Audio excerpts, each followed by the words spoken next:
Hey, I'm Alex Radcliffe from Board Game Co., and this is a very specific video compared to my normal ones. The normal videos that go on this channel are broad board game content videos, top 10 list reviews, topical conversations, things around the board game hobby in general.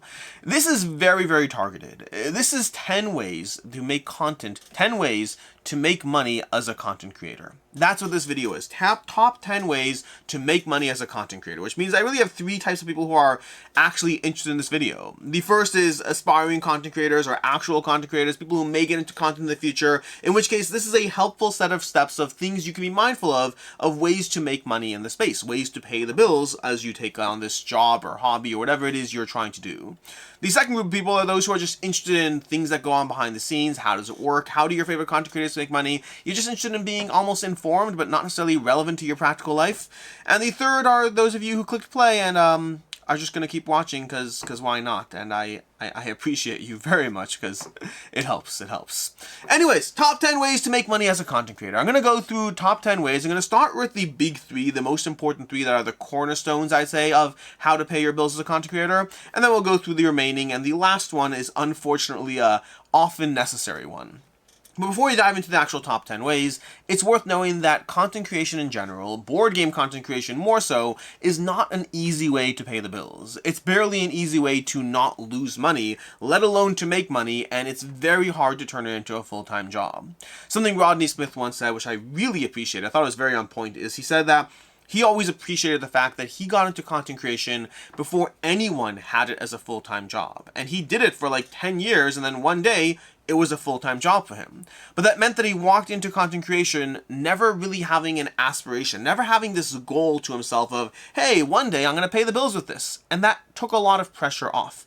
This is a hard space to be in. As a content creator, it is a hard space to be in which you're actually going to, again, even not lose money, let alone make money. Many people start off doing this as a hobby. Many people start off doing this for the passion. They want to talk about board games. They want to talk about something, that Kickstarter game that just arrived, some sort of a review of some video, something they're passionate about. They pull out the camera, they start filming it. Maybe they're trying to fill a gap. Maybe they don't think there's enough of a certain kind of video. They get into it, they start doing it. It starts off as a passion, and it's already starting to cost you money. Then you start doing it more and it starts costing you more money. What started off as just a cell phone eventually becomes buying some equipment, a few lights, a mic, maybe an actual camera instead of a cell phone, and it starts costing you a lot of money before the money ever starts coming in. At a certain point, maybe you start going to conventions because you're a content creator. You want to network with all the other fun content creators and have a good time. And your hobby, that's supposed to be making you money, is once again costing you more money. When I started doing this for myself, I can't speak for every other content creator out there, but for when I started doing this, at one point I was $15,000 in the red on this hobby of mine as I continue to invest in what would hopefully grow or change.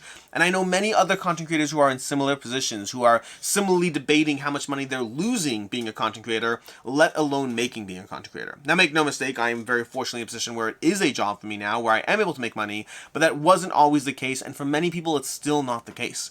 More than that, something else someone once said on a Facebook post about content creation and money, is someone else who commented, which I thought was very apt and very on point, is he said that he started doing content creation and then he kind of looked around and realized that the top of the field, the absolute top of the field in content creation, are barely able to call it an actual job.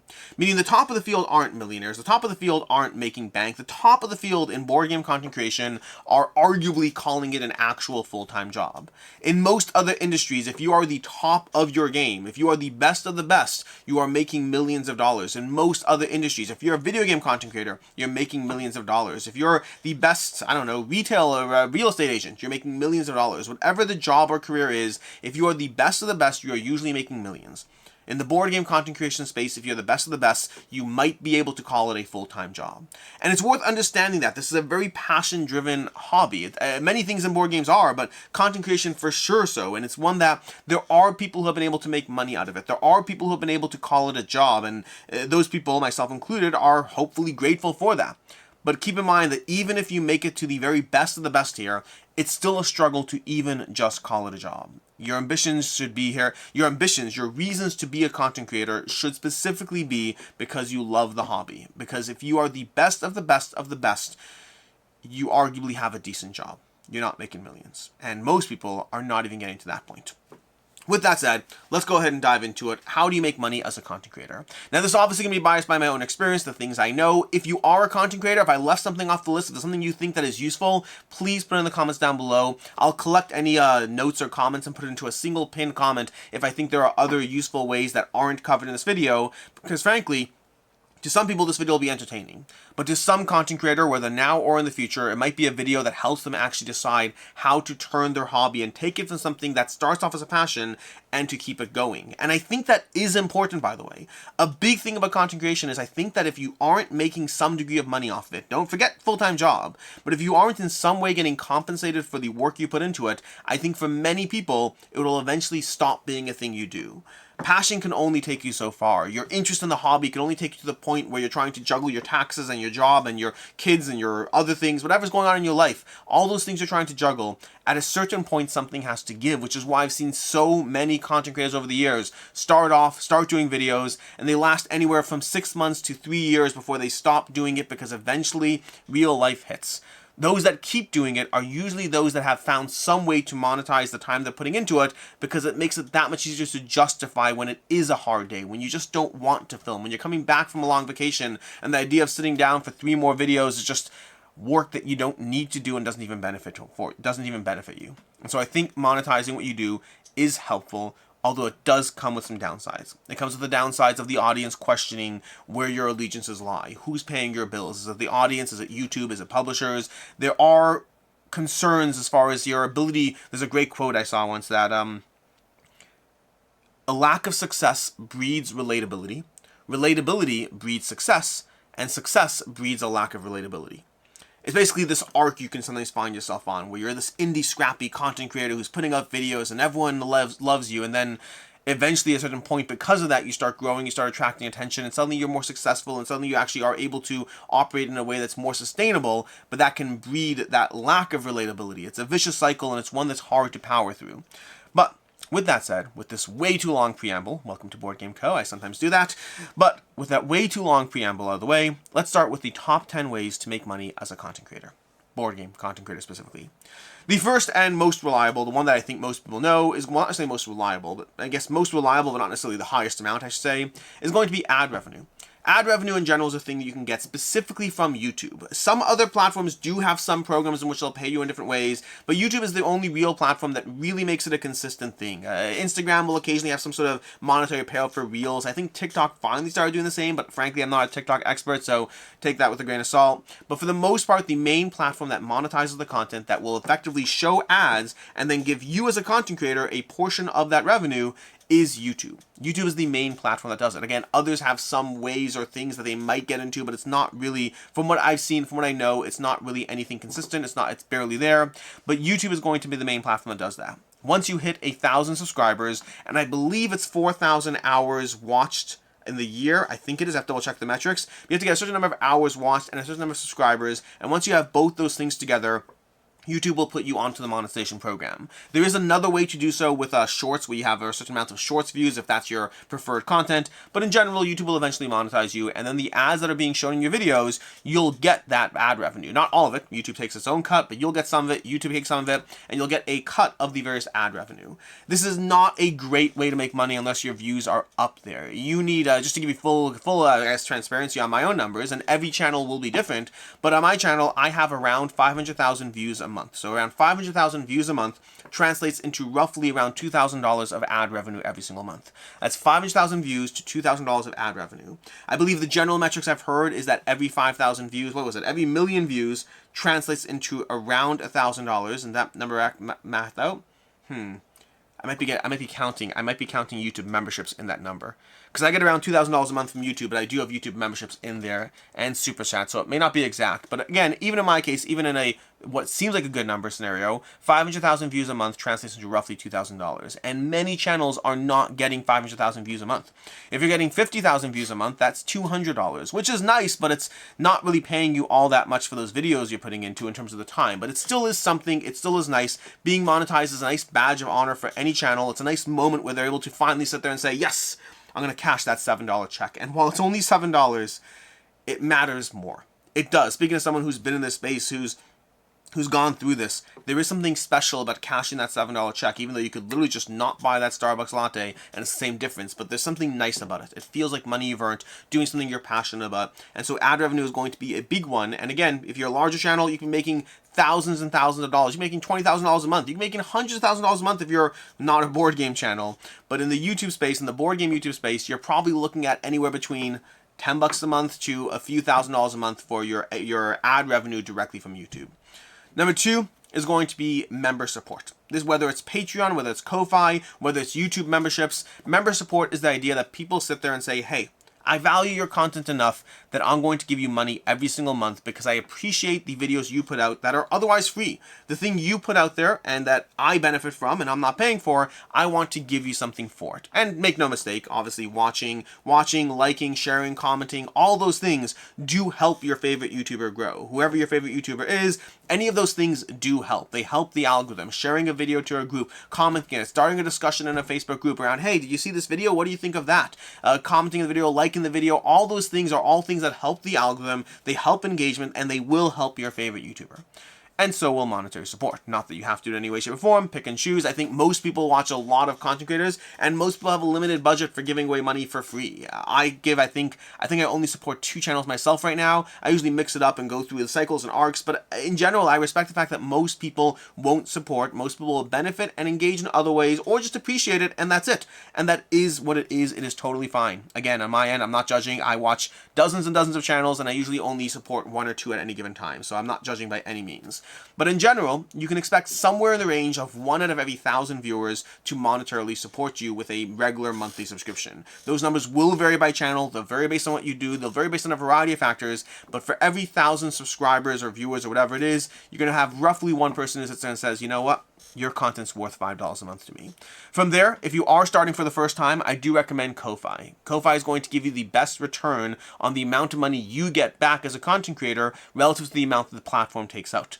After that is Patreon, and after that is YouTube. Ko-Fi, for context, takes anywhere between 5 to 10%. It depends on a variety of factors, including your transaction payout and how much per transaction fee there are, but generally between 5 to 10%. Patreon is generally between 10 to 20%, and again, those numbers vary heavily, international, ratios, all those things. And then YouTube is, I believe YouTube is around 35%. If a channel membership, I think they take 35% of the channel membership. So if you're giving, let's just make it extreme, if you're giving $100 a month to your favorite YouTuber, they're only getting around 65 on YouTube, they're only getting around 80 on Patreon, and they're getting around 90 on Ko-Fi. Those numbers do vary, but in terms of trying to make your money go as far as possible to your favorite content creator, Ko-Fi is going to be the best option there. Obviously, PayPal Direct support's good too, but frankly, as much as those things are nice, I think that one-time support is always things that let you do regular monthly support are always going to be more helpful in that sense. But again, Patreon, Ko-Fi, YouTube, all those things can be a big source of being able to grow. I know there are channels who make, well, nothing off that kind of support. I know there are channels like myself who can make, a few thousand a month. And then there are channels out there that I know who are making like over that. Even the board game space, I know there are channels who are making over $5,000, sometimes $10,000 a month in terms of making board game content with that level of member support. You have to know your audience, you have to be able to talk to your audience, engage with the audience, but you can get a certain amount. Again, obviously the numbers are important. Those channels who are making $10,000 plus a month on member support are doing so with a lot of subscribers. That 1 for every 1,000 ratio is a rough number you can expect, and so it takes a lot. It does take a lot, but it can add up. If you have 2,000 subscribers, those 2 people a month, that's another $10 a month possibly. That's another, add that to the $7 you're getting from ad revenue, and it starts to add up slowly, but eventually getting there. Number 3 is the hardest one to... Number 3 comes with a cost. Number 3 is sponsored content. And this is sponsored content, whether it's a how to play, whether it's a playthrough, a preview, any form of content you put out there in which a publisher is paying you money to put out that content. Frankly speaking, this is often the fastest way to be able to make a reasonable amount of money while doing board game content creation without having 50,000 plus subscribers under your belt. It is often the fastest way to get from this is not worth the time I'm putting into it to, hey look, someone's actually paying me and I'm cashing a check.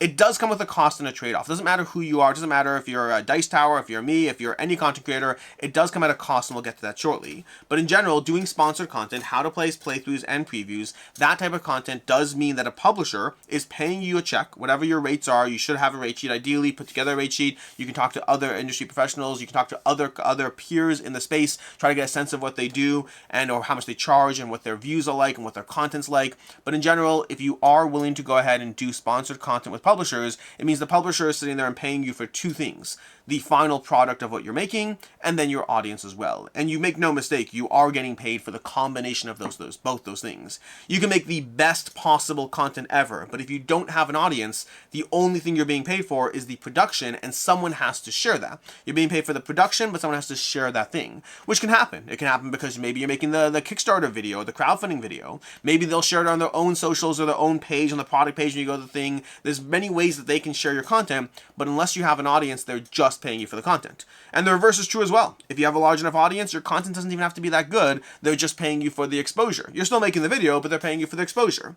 Ideally, there's some level of mid-range there where you are producing some degree of quality content, and they're also benefiting from your audience. But sponsored content, how to plays, playthroughs, previews, in some cases reviews. There are channels that do sponsored reviews. I'm not personally a fan, but everyone has their own line in the sand. And again, there are people who aren't a fan of sponsored content in general, so it is what it is. But in general, sponsored content is the quickest way to be able to monetize the work you are putting into a video. And make no mistake, a ton of work goes into these videos, between playing the games, between prepping, between setting up, editing in some cases. Some channels do a massive amount of editing. I'm fortunate enough over here on the channel that I do some degree of editing, but a minimal amount compared to some other channels out there. There's often a ton of work. But even in my case, playing a game, a review, which I don't charge for reviews on this channel. Board Game Code does not ever charge for opinions, but effectively, a review, which is the weird caveat there, is that when you're doing a review, when I'm doing a review, it requires more plays because you have to play it multiple times. Everyone has their own standard, but I play it multiple times to be able to review it, and that means you're putting hours and hours into a game between playing the game, setting up, filming, editing, thumbnails, and all these things. You're putting a ton of time into it, and it's absolutely not worth the ad revenue you're getting, and you're not cashing a check for that.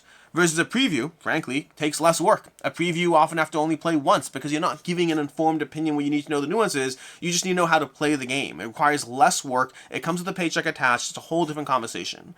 But again, make no mistake, I said this at the beginning. This approach, number 3, sponsored content, does come with a cost. Every audience is going to have their own level. And again, inherently, I'm speaking to my audience now. Inherently, there's this conversation. But every audience is going to have their own understanding of the content creator they follow. If you're following whoever your audience is, I'm speaking to you, the content creator, not the audience, but whoever your audience is, there'll be some people who appreciate what you do no matter what. There'll be some people who understand that you're engaging in sponsored content and don't mind it. There'll be some people who can't stand the fact that you are monetarily attaching yourself to a publisher and you'll never feel comfortable giving critical content again in their opinion. You'll never feel comfortable being honest or genuine. You're no longer part of them, you're now part of them. And that perception shift will be present. As soon as you engage in sponsored content with publishers, there's some degree of people, whatever ratio it is, and every audience will be different. It might be 2%, it might be 10%, it might be 20%, it might be 50% of your audience is going to be less interested in the other content you put out because they view you as more in bed with publishers. And I don't even think it's an unreasonable stance for them to take. I think sponsored content is a very reasonable thing to do. It's a very reasonable thing to do, especially to ensure you are in this space long term. But it does mean that there are those who only want the indie content creator. There are those who only want the indie opinion that never has any form of attachment or reliability on any form of publisher out there.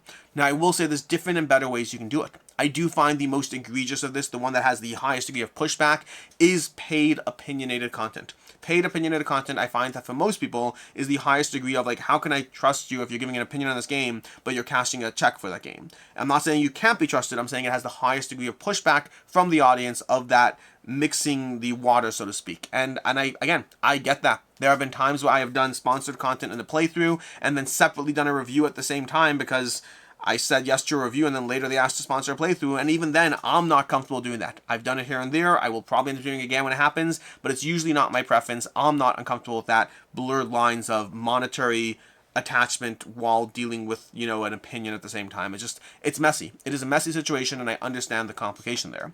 I think that what's more tolerated is some degree of preview content is tolerated, but still not appreciated as much. And I think the main reason why preview content, even though it's not an opinion, is still not the best version of doing this is because preview content is often viewed the most by the audience as selling you the game. here's a showcase, here's this game, here's how it plays, here are the details, but it's still effectively an ad spot. That's what they're paying for. It's not, the audience can benefit from it to a small extent, understanding how the game plays and all that stuff in the loose sense, but they're not getting a real service there. They're getting more of a promotional spotlight. And so even though it's not necessarily just tied to an opinion, it still feels a little bit like you're an advertiser at that point. And again, Board Game Co. does preview content. This applies to us. And then the most accepted I find is playthrough and how to play content. I usually find that's where there's the most degree of acceptance of, there's a lot more work that goes into that kind of content. There's a lot more work that goes into playthroughs. There's a lot more work that goes into how to plays. And you as the audience are getting the highest degree of benefit from seeing that kind of content. And so I find it doesn't feel quite as much like an advertisement, although it still is to an extent. And so I find those have the highest degrees of audience acceptance for sponsored content. Now, obviously, how to plays, playthroughs, previews, reviews, those are 4 types. There are other things you can do as well, but I find those are the 4 main tiers of sponsored content and the different ways I think different people engage with it. Again, it is one of the fastest ways to get a somewhat decent paycheck for what is a very taxing, hard job of content creation. A job that I love, make no mistake, but a taxing, hard job, but it does come at the cost. There's a reason I didn't start doing sponsored content until I was, until I had a decent amount of subscribers under my belt. There's a reason I held off on it for a very long time. I didn't want that aspect. And even now, I still think there's a cost. I think there's a cost to me. I think it doesn't matter, like I said already, it doesn't matter if you're a Dice Tower, if you're me, if you're some startup channel. I think no matter who you are, having any form of monetary attachment to publishers will have some cost in audience perception. Number 4, sponsorships. This is not sponsored content. This is a bit different. Sponsorships are, hey, by the way, this is, what is it, Squarespace. Launch your new website with Squarespace for only $25 a month. Use the coupon code, Radcliffe Board Game Co., and you'll get $5 off your first month. Squarespace is an amazing platform. I use it and love it for all my sites. Also, there's BetterHelp. I've been using BetterHelp for the past several months. I find it's really a great way to go ahead and engage in therapy and possibly sell your data to whatever company. But BetterHelp is a sponsor of the channel, and so is an Ember Mug. Ember Mugs, I wish Ember Mug was a sponsor of the channel. I love that Ember Mug. But sponsorships are exactly like that. Whether it's Squarespace, whether it's BetterHelp, whether it's what sponsors have I done on the channel? I have actually right now. I'm wearing this right now, which I haven't actually done. I haven't filmed the sponsor segment for this right now. But this is Into the AM. They're a clothing company. I have or will be doing a sponsorship for them. I've done sponsorships for Mint Mobile. I've done those. Those are not board game related content. I've done a sponsorship for Audible. Whatever this channel or sponsor or thing is, whatever they are, there are different ways to get sponsors where they're not sponsoring the video you're putting out, rather they are buying some sort of advertising segment in your content. And sometimes they could be a board game channel. Sometimes, you could be like, hey, by the way, check out the game on Kickstarter. You can have a sponsored segment in a larger video. But other times it could be other sponsors out there who are trying to tap into your eyeballs, your viewers' eyeballs, to be able to advertise to those viewers. Sponsored content, I would say, in the board game space is not as prevalent as you might find it in other spaces, because frankly, Audible wants to work with channels that have tons and tons and tons of views and click-throughs and all that. Finding content that's willing to be sponsored content in smaller spaces is often a little harder, but you could find sponsored content and you could benefit from those relationships. They may not be to the tune or the numbers or the volume you want, but you can benefit from it. And when it's not board game content, at least when it's not a board game publisher or something for crowdfunding, whatever it is, then at the very least it has the benefit that as much as your audience might not like it, and trust me that they don't always love it, as much as they might not like it, they can at least respect that you're not engaging in sponsored content that introduces a conflict of interest. Rather, you're engaging in sponsored content that's an annoying 30-second clip of their video. So it is taken differently. Number 5 is Kickstarter or GameFound. Basically, running crowdfunding campaigns to support your channel. Now, this is similar to Patreon, Ko-Fi, or YouTube membership. It's similar to the idea of having regular content from your people who want to support you, but it is a different category. Running a Kickstarter, or GameFound, or Indiegogo, or any of these platforms, running something to promote yourself, and usually having something you give to the audience as well. Here's a bunch of promos we've gotten together from a bunch of publishers we've worked with. Here's just, the fact that you're getting my appreciation and thanks. Whatever it is you do, you can take a look at a variety of crowdfunding campaigns from a variety of channels out there, anything from the Dice Tower to Board Game Barrage to Tantrum House. There's a variety of content creators out there who have done various crowdfunding, raising money for their platform, for themselves. And it can be a good way to lean into the now moment. Not everyone is going to sign up for a monthly recurring subscription, but some people might give you $50 if it also means they're getting a bunch of promos back. And this is something that I've done. I haven't done crowdfunding per se. I have done occasional drives, fundraising drives. I'll do like a once-a-year drive where I do a bunch of giveaways for a bunch of games and try to tie that together to fundraising content. And I find that is helpful in terms of being able to tap into the the now as opposed to the daily grind of everything just being regular. At the end of the day, if you pop into every single video, hey, please support me on Ko-Fi and Patreon and links down below, that does get tuned out. It will get you the occasional subscriber, but it also gets tuned out. Having a moment of need, a moment of now, is something that can help drive people to support you. King of Average will do this with his regular end-of-year drive, again, tied to giveaways, not on any of the big platforms, not on Kickstarter, not on GameFound, just his own fundraising drive that he'll run for a few months. Again, like I said, I'll do it at the end of the year with a giveaway or whatnot. Dice Tower does a Kickstarter. There's a variety of people out there who use this moment of support tied with some sort of give back, whether a giveaway or promos, that will give and will incentivize people to help support your channel. It is another good way, and it's something that I don't think you should neglect, but I also don't think you should tap into it too heavily until you're at least at a certain size. I find if you're at too small of a size, it might be a little defeatist to run a full drive and have 500 subscribers and have one person give. That can feel very deflating. I'd encourage having at least some degree of audience built up, and also utilize and benefit from your network of peers. This space in general, as a content creator, you're often going to know and be friends with other content creators, and use them. Use them to leverage the support. And when I say use, that sounds a little worse. Reach out to them and ask for their help to promote, to share, to showcase. I think those things can help drive not just an audience your way, but support your way in general. Number 6 is probably the hardest one to do. I don't recommend this for most of you, but it is a way to make money as a content creator, and that's running a convention. Running a convention is something you can do to theoretically make money. Now, it is hard. Again, Dice Tower does this, Tantrum Mouse does this, Shut Up and Sit Down have their own shucks. There's a variety of, I've done Level Up, although to be clear, I have not made any money on Level Up, at least not yet. But you could run a convention and try to make money off of that. If you are successful enough, it can be a lot of money, but it's also a lot of work. Do not think of this as an easy thing to do by any means. Think of this as something to do together with the help of others, and utilizing and looking into, make sure to go to conventions first and try to get a sense of what these conventions are like. You will not be running the next, Gen Con. That's not what you're doing. You might be running the next 200-person convention where a bunch of people show up and support you, and you can cash a small check at the end of it, depending on how you do it. And depending on how you do it is a big thing. You can easily lose money running a convention, but if you do it right, and right doesn't mean being large, right means making sure that your costs are appropriate for what you're doing and your income is appropriate for what you're doing, and that it all works out appropriately. If you do it right, it can be an opportunity to make some degree of money as a content creator, and benefiting from the fact that there's an audience of people who are interested in hanging out with you or seeing you, and some of those people are going to buy tickets to you as opposed to random Joe Schmo because they've been watching you. Number 7, arguably the worst one on this list. This is the one that I threw in to get to 10, because I had to get to 10 because the top 9 doesn't sound as good, is playtesting. Playtesting is the thing you can do as a content creator, especially because you've probably been networking more with publishers. I do know content creators who make money from playtesting. When I said I threw this on the list as an extra one, I meant it, but it's also a genuine thing I've seen done.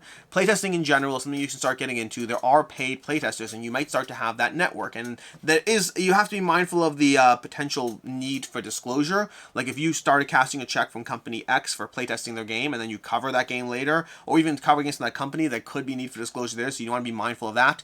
But playtesting in general is an area where you can get into utilizing your networks, that you start to work with these companies, and you can mention, you can be like, by the way, I also do paid playtesting. If you have a rate sheet, throw it on your rate sheet. Say paid playtesting services, look into what the normal rates are, but say, you could also even just put rates may vary. And that means if they're paying their own rate, that's fine. You might be in their system. And if some people who aren't paying their own rate, they might not have an established, companies like Fantasy Flight have established playtesting programs where people can get paid to playtest their games, to sign up for it, but there's a process in place. Versus random Joe Schmo small publisher might not have that in play, but they might value the reviews you've done in other games, and they might want to pay for your opinion. I have been offered money to playtest games because people watch my videos and they want to pay me to playtest their games. I've always said no to that, primarily because I found that if it's not something that I'm doing on a regular basis, I'd rather not muddy the waters. If it's something I'm doing on a regular basis, if we're doing playthroughs, if we're doing paid playthroughs on the channel, fine, we're doing paid playthroughs on the channel. But one-time things, one-offs, don't feel like they're worth muddying those waters and having to disclaim and deal with whatever. I try to avoid one-offs in general, so I've always said no, but I have had people offer to pay me to playtest their games, and it is a way you can certainly make money. Number 8 is going to be professional services. This is a wide category of things. Again, things I've considered doing, things I've been offered money for, things I know other channels do, but offering some degree of professional services at a cost. And I will mention a few channels who've done stuff like this. In no way is it to call shade. I think it's a good thing. I think it's respectable. But there are many things you can do. You can do rulebook editing. I know there's a variety of content creators. Paul Grogan used to do rulebooks professionally for companies. I don't believe he does it anymore, but it's something he did do, taking advantage of his skill set, of what he's good at his is networking as well, and being able to utilize a professional service with a company while being able to cash a check on that, which I think is a good thing. Similarly, I think that King of Average has done miniature feedback. If you watch any of his unboxings, you've seen an extensive amount of miniature detail work that that goes into showing the mold lines, talking about whether a miniature is reasonable or not. He has a lot of knowledge of the miniature space, and he's used that to work with companies to get better end product while being able to, again, get paid for his time, which I think is a good thing. I've had companies ask me to review their crowdfunding page in exchange for, well, a check. Hey, can you give us your feedback? You cover every single crowdfunding campaign. Can you go ahead and take a look at our page and tell us what needs to be done differently or not? I've debated doing it as a service. I still have not. So for the few times I've said yes, I've just done it as a favor because, again, I don't like muddying the waters for a one-time thing. But to this day, it may be something I start doing at some point because I think it's a reasonable conversation. Offering something you're good at within the space, you taking advantage of the networking. It's a similar idea to the playtesting, but with a specific thing that you are good at as opposed to simply playing a game. Professional services is another way that you can make money as a content creator, although it's kind of just adjacent. You're not really doing it as content creation. You're kind of taking advantage of your networks and offering something else that you could do for a check. Number 9 is one that I've been meaning to do for years. I'll eventually do it. And make no mistake, again, in most cases, it's usually not a great way to make a ton of money, but merch. Offering merch can be a way to make some degree of money. It's not going to be a ton. Very often your merch that you offer is either going to be at a very little profit or not great quality or a combination of both. And that means it's a hard area to find, especially with, again, with a board game YouTube where the numbers aren't that great, and trying to find, hey, how many people are actually going to buy that shirt that you designed when you have 5,000 subscribers. That is a hard question to answer, and I don't actually have that data yet because I haven't been doing merch. But from what I have seen, it's not a ton when you are a smaller content creator. But that said, not a ton can still add up. You can have the amount of times I've seen, the amount of times I've been at a convention and seen someone wearing a Mondays with Thinker Themer shirt is a surprising number. Like, it's more than I would have thought. And you do see merch from other companies as well. So companies, you'll see merch from Ivy Games, from Orange Nebula. There are companies that sell merch, and there are people who are clearly buying that merch. You'll see people wearing Dice Town merch all the time. They are obviously one of the largest in the space, so take that into account. But selling merch can be a good way not just to promote your channel, which is an initial side benefit. Even if you're not making that much money off of it, you still have the benefit of promoting your channel. It also gives your fans a way to feel a bit more connected, like wearing merch from a channel you like, some slogan they said one time on camera, something, whatever it is. It can make you feel more connected to your audience, make them feel more connected to you, and then, depending on how you're doing it, it can also be a way to make money. I think it requires a lot of work to do right, a lot of work to do well, whether it's the quality of the goods you're putting out, whether it's the rotations of designs. I think doing merch is one thing, and doing merch as well is another thing. It's one of the reasons I've always held off, because I keep wanting to do it well, which means I keep kicking that can down the road, which means 4 years into this, I still haven't done it. But eventually, I will probably do merch on the channel, and merch can absolutely be a way of getting some extra dollars in. And then the last one, I said at the beginning of this video, the last way to make money as a content creator is unfortunately very often a necessary one, and that is to have a second job. It's not a fun answer, but having a second job. Having some side income, whatever it might be, whether it's in the board game space or not, being a content creator is very hard. Being a content creator does not pay what you think it does. Being a board game content creator in particular, the money in this space is not as present as you might like it to be. And that means very often the amount of content creators I know who do have a second job, who do either work for other companies, maybe they're the marketing person for company X or company Y or whatnot. The amount of content creators I know who are in that space, whether it's a job in the board game space, whether it's a job or not. If you've been watching this channel, you know that I work for GameFound. I've been working for GameFound ever since I went full-time into content creation, and that just wasn't sustainable. I started working for GameFound as well because, frankly, I think my channel is doing well. But even within that, I think, again, you have to really be top tier to be at a point where you could pay your bills and do what you need to do. It takes a lot. And so sometimes the last answer is having a second job to complement your content creation. And again, it could take advantage of your network. So it could take advantage of the fact that you've been doing this for long enough. I've seen a lot of content creators who have been doing this for long enough that when they needed a job, a company was willing to work with them. Because it's good. It could be a good thing. Very often, content creators are people too. And when I say they're people too, I mean they're coming into the space with a degree of knowledge of what is out there in the real world, a degree of knowledge of some sort of experience. Just because the person's been covering board games, there might be an accountant over here, there might be a data analyst over there, they might be who knows what over here. They often have their own skill sets behind the scenes, and those skill sets can translate into jobs in the board game space and hopefully be good at them as well. So a second job is the unfortunate last number 10 answer on this table for how to make money as a board game content creator. That's the video. I hope you found it helpful in some way. Whether you're someone who's looking to be a content creator, has had on your mind, whether you are a content creator, then it could be a bunch of helpful things. Alternatively, it might just be educational and informational to many of you wondering, there's a lot of people on camera talking about board games. What do they actually do? Because they're often real people with real needs and real responsibilities that have to balance a ton of different things, including paying the bills. And alternatively, you just hit play a long time ago, regretted watching this video, but it's just too much work to hit pause, and so you've bared with me through the end. Whichever category you are, thank you for watching this video. Hope you found it helpful. As always, I'm Alex Radcliffe from Board Game Co., and I hope you have a good one.